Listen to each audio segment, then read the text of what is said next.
سهار شو او زه ته خپل شکار درخیم.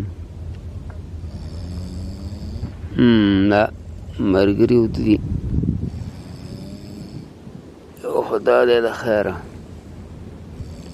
دا واړه کونان ډېرو دا موږ نه نیول سم ډېرو.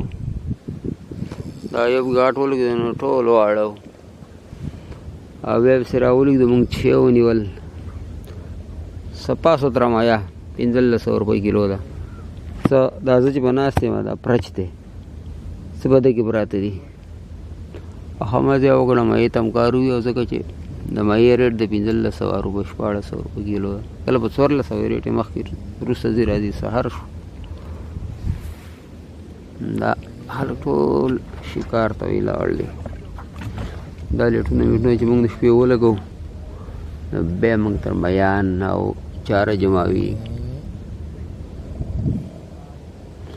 زموږ ملګری اوده دی دا خراټې کوي اورئ. هی الله